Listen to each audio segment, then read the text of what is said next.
ನಮಸ್ಕಾರ ವೀಕ್ಷಕರೇ.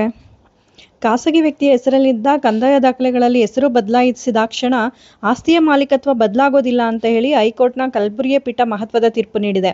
ಇದೇ ವೇಳೆ ಚೆನ್ನಮ್ಮ ಹಿರೇಮಠ್ ಎಂಬುವರ ಹೆಸರಿನಲ್ಲಿದ್ದ ಆಸ್ತಿಯ ದಾಖಲೆಗಳಲ್ಲಿ ಅವರ ಹೆಸರು ತೆಗೆದು ವಕ್ಫ್ ಬೋರ್ಡ್ ಹೆಸರು ಸೇರ್ಪಡೆ ಮಾಡಿದ್ದ ಕಂದಾಯ ಇಲಾಖೆ ಅಧಿಕಾರಿಗಳಿಗೆ ದಾಖಲೆ ಸರಿಪಡಿಸಿಕೊಡುವಂತೆ ಆದೇಶವನ್ನು ಕೂಡ ನೀಡಿದೆ.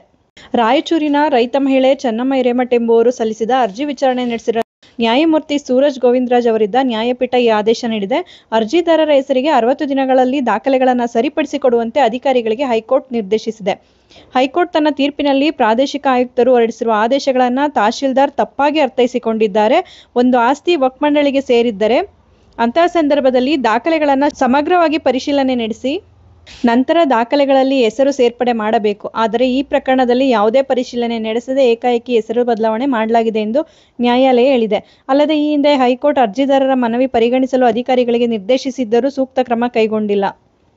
ಉಪವಿಭಾಗಾಧಿಕಾರಿ ಈ ವಿಚಾರದಲ್ಲಿ ತಮಗೆ ಯಾವುದೇ ಅಧಿಕಾರವಿಲ್ಲ. ಆಸ್ತಿಗೆ ಸಂಬಂಧಿಸಿದಂತೆ ವ್ಯಾಜ್ಯವಿದ್ದರೆ ವಕ್ಫ್ ಕಾಯ್ದೆಯ ಸೆಕ್ಷನ್ 83ರ ಅಡಿ ವಕ್ಫ್ ನ್ಯಾಯಮಂಡಳಿಗೆ ಮೊರೆ ಹೋಗಿ ಎಂದು ಹೇಳಿದ್ದಾರೆ. ಆದರೆ ದಾಖಲೆಗಳ ಪ್ರಕಾರ ಅರ್ಜಿದಾರರು ಆಸ್ತಿಯ ಮಾಲೀಕರಾಗಿದ್ದಾರೆ. ಆಸ್ತಿ ವಕ್ಫ್ ಬೋರ್ಡ್ಗೆ ಸೇರಿದ್ದು ಎಂದು ಹೇಳಲು ದಾಖಲೆಗಳಿಲ್ಲ. ಹೀಗಾಗಿ ಅವರು ತಮ್ಮ ಆಸ್ತಿಗಾಗಿ ವಕ್ಫ್ ಬೋರ್ಡ್ ಟ್ರಿಬ್ಯುನಲ್ ಮೊರೆ ಹೋಗಬೇಕಾಗಿಲ್ಲ ಎಂದು ಹೈಕೋರ್ಟ್ ಸ್ಪಷ್ಟಪಡಿಸಿದೆ.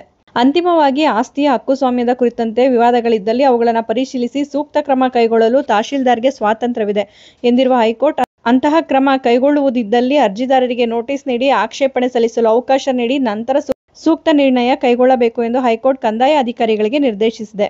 ಅರ್ಜಿದಾರರಾದ ಚೆನ್ನಮ್ಮ ಹಿರೇಮಠ್ ಅವರು 2012ರಲ್ಲಿ ಕ್ರಯಪತ್ರದ ಮೂಲಕ 39 ಗುಂಟೆ ಜಮೀನು ಖರೀದಿಸಿದ್ರು.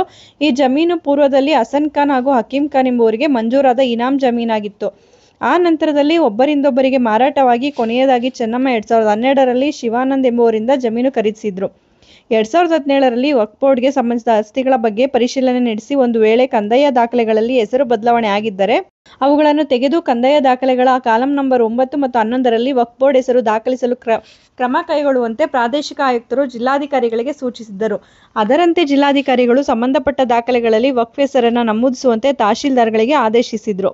ತಹಶೀಲ್ದಾರ್ 2018-19ರಲ್ಲಿ ಚೆನ್ನಮ್ಮ ಅವರಿಗೆ ಸೇರಿದ ಆಸ್ತಿಯ ಕಂದಾಯ ದಾಖಲೆಗಳಲ್ಲಿ ವಕ್ಫ್ ಮಂಡಳಿಯ ಹೆಸರು ಸೇರಿಸಿದ್ರು. ಈ ವಿಚಾರ ತಿಳಿದ ನಂತರ ಅರ್ಜಿದಾರೆ ಚೆನ್ನಮ್ಮ ದಾಖಲೆಗಳಲ್ಲಿ ತಮ್ಮ ಹೆಸರು ನಮೂದಿಸುವಂತೆ ಮನವಿ ಸಲ್ಲಿಸಿದ್ರು. ಆದರೆ ಅದನ್ನು ಅಧಿಕಾರಿಗಳು ಪುರಸ್ಕರಿಸದೇ ಇದ್ದಾಗ ಅವರು ನ್ಯಾಯಾಲಯದ ಮೊರೆ ಹೋಗಿದ್ದರು. ನ್ಯಾಯಾಲಯ ಅವರ ಮನವಿ ಪರಿಗಣಿಸುವಂತೆ ಸೂಚಿಸಿತ್ತು. ಆದರೆ ಉಪವಿಭಾಗಾಧಿಕಾರಿಯು ಅರ್ಜಿದಾರರ ಮನವಿ ತಿರಸ್ಕರಿಸಿ ವಕ್ಫ್ ಕಾಯ್ದೆ ಸೆಕ್ಷನ್ 83ರ ಪ್ರಕಾರ ವಕ್ಫ್ ಟ್ರಿಬ್ಯುನಲ್ಗೆ ಅರ್ಜಿ ಸಲ್ಲಿಸುವಂತೆ ಸೂಚಿಸಿದ್ರು. ಎಸಿ ಆದೇಶ ಪ್ರಶ್ನಿಸಿ ಅರ್ಜಿದಾರರು ಮತ್ತೆ ಹೈಕೋರ್ಟ್ ಮೊರೆ ಹೋಗಿದ್ದರು. ಈ ಒಂದು ಕೇಸಿನ ರಿಟ್ ಪಿಟಿಷನ್ ನಂಬರ್ 202162 ಆಫ್ 2022 ಇದರಲ್ಲಿ ನೀವು ನೋಡಬಹುದಾಗಿರುತ್ತೆ.